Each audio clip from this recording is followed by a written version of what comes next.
네, 안녕하세요. 저는 영악반에서 작년에 공부했던 권민지라고 합니다. 일단 저는 고등학교에 입학할 때부터 의대를 목표로 삼았었습니다. 뭐 어느 정도 원래 성적이 나오기도 했고 또 제 적성에 맞는 것 같아서 목표를 잡았었는데 제가 원래 비교과 같은 거 챙기는 건 좀 어려워하는 타입이라서 고1 때부터 정시를 이제 목표로 잡고 공부를 했습니다. 수능을 이제 현역 때 보고 나니까 생각보다 실수가 많이 나와서 정시로 의대를 가기엔 좀 어렵게 되었습니다. 그래서 다른 친구들 보면은 재수하는 결심을 하는데도 오래 걸린다거나 아니면 부모님과 의견 충돌이 있는다거나 하는데 저는 부모님도 의대를 원하셨고 저도 의대를 원했기 때문에 별다른 고민 없이 이제 학교를 하나 붙여두고 그다음에 재수를 하게 되었던 것 같습니다. 사실 재수종합학원은 하이퍼뿐만이 아니라 다른 데도 되게 크고 유명한 곳이 많은데 그런데 가장 큰 문제점은 강의가 무조건적으로 들어야 하는 그런 시스템이었다고 생각합니다. 저는 원래부터 독서실 같은 데를 예약하고 강의를 듣는다기보다 혼자서 자습하는 걸 더 선호했는데 아무래도 혼자서 뭐 독재나 아니면은 독서실을 예약하다 보면은 제가 몇 달만 지나면 풀어지고 그래서 공부에 집중을 못해서 실패하게 될 거라는 우려도 되게 많이 받았습니다. 그래가지고 그럼 재수학원을 이제 재종을 가야 될 것 같은데 어떻게 해야 되지? 라고 생각할 때 이 강남 하이퍼 의대관은 제가 마음대로 수업 커리큘럼을 짤 수 있어서 그러면 수업이 필요할 때는 수업을 골라 듣고 또 이제는 충분하다. 내가 혼자 문제를 풀어야겠다. 라는 생각이 들 때는 자습 시간을 더 늘리는 쪽으로 제 재량껏 시간을 조절할 수 있다는 점이 제일 매력적이었던 것 같습니다. 일단 거의 새 것과 다름없이 깔끔하고 넓고 되게 여사님들이 관리를 잘 해주셔서 여러모로 생활하는 데는 불편함이 없고 쾌적했던 것 같아요. 학생마다 공부하는 스타일이나 선호하는 게 달라서 이걸 해야만 성적이 오른다는 건 아니지만 저는 아까 말했다시피 애초에 인강을 듣는다는 것 자체를 별로 좋아하는 편이 아니었는데 재수를 할 때 그때는 수투를 제가 거의 처음으로 이제 빡세게 공부하는 시기였어요. 왜냐하면 제가 현역 때는 수학 가형 나형식이어서 수투를 할 이유가 없었거든요. 그래서 초반기에는 수투, 그 다음에 제가 약했던 수원 위주로 여러 선생님의 개념 수업을 많이 들었거든요.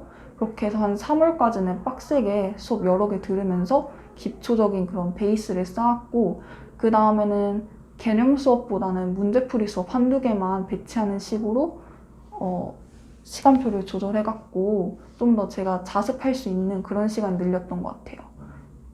저는 언제나 제 자리에 붙박이로 앉아서 공부만 했기 때문에 선생님하고 많이 교류하진 않았는데 그냥 되게 빡세지 않았다? 그러니까 선생님이 그냥 서로 불편하지 않고 좀 심리적으로 편한 관계를 유지해서 뭐 아프니까 저 조퇴해도 될까요? 이런 말도 좀 쉽게 나오고 반대로 뭐 입시에 관련된 고민 같은 게 생기면 그것도 같이 나눌 수 있고 또 제 친구들을 보니까 공부 안 되고 그렇게 걱정되고 할 때는 담임 선생님들하고 되게 웃으면서 같이 상담도 하는 것 같더라고요. 그런 점에서 일종의 멘토라고도 볼 수 있을 것 같아요. 일단 언제나 잘했던 거는 국어인 것 같고 그 다음에 평소에 막 자신이 있다 나는 무조건 만점을 받을 거다라고 말하진 않았는데 시험을 치고 보니까 점수가 그렇게 나왔던 과목으로는 화학 그 다음에 재수를 하면서는 생명과학도 그렇게 나왔던 것 같아요. 저는 막 그런 저만의 방법은 없는 것 같고 그냥 처음에 수능형 국어를 맞닥뜨렸을 때 뭐 여러 선생님들이 다 지문의 구조 이러면서 독해하는 법을 알려주잖아요. 그래서 그런 걸로 일단 평가원이 이걸 노리고 이러한 유형으로 문제를 내는구나. 그걸 안 다음에는 저는 국어에 딱히 어려움을 느끼지 못했던 것 같아요. 일단 저는 제가 원해서 재수를 했던 거였고 또 원래 공부가 재밌다는 건 아니지만 어쨌든 해야 하니까 한다라는 느낌이라서 딱히 그러니까 싫어 지루해 이런 느낌은 안 들었는데 제 주변 사람들 보면은 약간 그런 되게 재미없다? 그런 외로움? 그런 거에 시달리는 사람이 많더라고요. 또 이제 막 재수하거나 삼수하는 분들 같은 경우에는 친구들이 다 대학 생활을 하고 있을 텐데 그런 거에 좀 박탈감 느끼는 경우도 많이 봤고요. 근데 제일 중요한 거는 어찌 보면 뻔한 말일 수도 있긴 한데 그런 거는 진짜 신경 안 쓰는 게 중요해요. 그런 거에 신경 쓰다가 이제 공부를 놓치게 되면은 내년에도 지금 같은 그런 속상함을 맛보게 되기 때문에 억지로라도 그런 거에서 눈 돌리고 공부에 집중을 하는 게 중요한 것 같아요.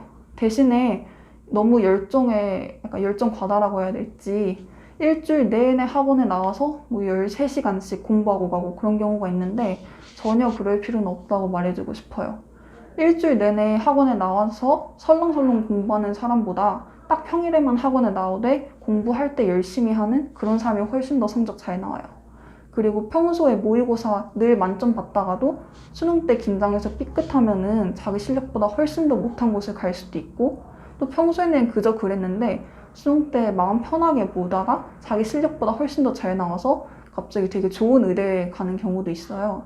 그런 만큼 너무 자신의 평소 실력에 대해 자책하거나 또는 자만하지 말고 그냥 수능 하나만 바라보고 너무 부담 갖지 않았으면 좋겠어요. 일단 자녀분의 성적이 아무래도 흡족스럽지 않으니까 재수를 하는 거라고 생각해요.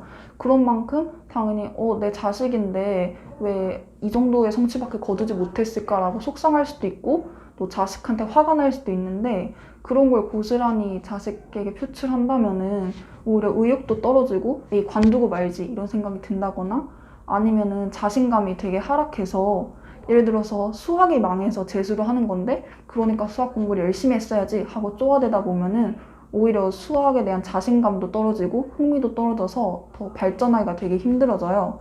그래서 설령 그런 속상한 마음이 있더라도 자식한테 너무 그렇게 쪼아대지 마시고 그냥 나는 너를 믿고 있다 이런 식으로 초창기에는 응원을 해주는 게 제일 중요한 것 같아요.